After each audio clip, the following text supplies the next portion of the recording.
বিকেলটা আজ ঠিক অন্যরকম। রোদটা হালকা, হাওয়া নরম, আর ঘরে ভেসে বেড়াচ্ছে দুধে ভেজা চালের গন্ধ, পায়েসের। তার সাথে আছে স্পঞ্জি ভ্যানিলা কেকের নরম মিষ্টি সুবাস।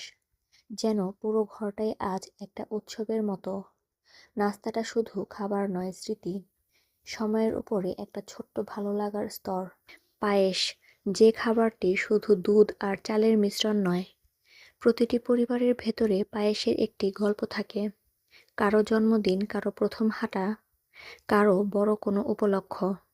সবকিছুর সাথেই জড়িয়ে থাকে পায়েস। আজকের পায়েসটা যেন সেই সব দিনের স্মৃতিকে আবার জীবন্ত করে তুলেছে।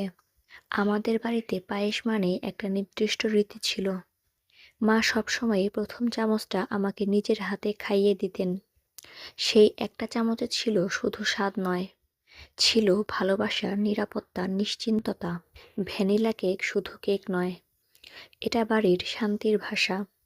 যখনই কেউ ঘরে অল্প মন খারাপ করে, মা হয়ে যেতেন একেবারে অন্য মানুষ। ফেটা, মেশানো, বেক সবকিছুতে মন দিয়ে। আজ ঠিক তেমনই একটা দিন। কেকের ভ্যানিলা সুবাস যেন বাড়ির সব দিক দিয়ে ছড়িয়ে পড়েছে। সেই সুবাস বেশি কিছু বলে না, শুধু অনুভূতি জাগায় আজকের ঘরটা সুখী। বিকেল কখনো কখনো আমাদের জীবনের সবচেয়ে চিন্তামুক্ত সময়। সূর্যটা হালকা কমলা, রাস্তার শব্দ কম, আকাশ একটু শান্ত। এই সময়ের নাস্তা যেন দিনের ক্লাইম্যাক্সের আগে একটা শান্ত বিরতি। পায়েস বানানো অনেকটা ধৈর্যের পথ। চাল ধুয়ে নেওয়া, দুধ ফুটানো, আস্তে আস্তে নেড়ে যাওয়া, ঘন হয়ে আসা পর্যন্ত অপেক্ষা করা। মাঝে মাঝে লাগে একটু চিনি, একটু ভালোবাসা, আর একটি সুন্দর মন। মাঝে মাঝে ছোট্ট এলাচ দানা বা কিশমিশ পড়লে পায়েসটা যেন হেসে ওঠে। সহজ, সরল, কিন্তু অবাক করা রকমের তৃপ্তিদায়ক। কেকের একটি স্লাইস মানে আনন্দের একটি টুকরো।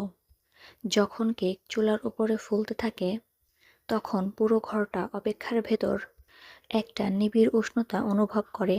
প্রতিটি পরিবারেই একটা করে বিশেষ কেকের মুহূর্ত থাকে, কিন্তু আজকের কেকটা শুধু কেক নয়, এটা একটি সুখের রুটিন, ভালোবাসার অভ্যাস।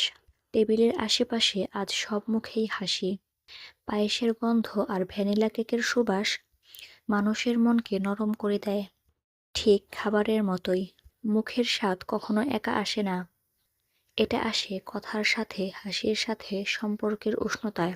বিকেল ধীরে ধীরে সন্ধ্যায় ঢলে পড়ছে।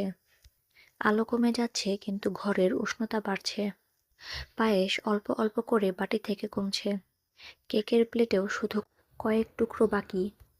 পায়েস আর স্পঞ্জি ভ্যানিলা কেক, এই দুটো জিনিস আজকের বিকেলটাকে শুধু সুন্দর করেনি, মনে হালকা একটা শান্তি রেখে গেছে।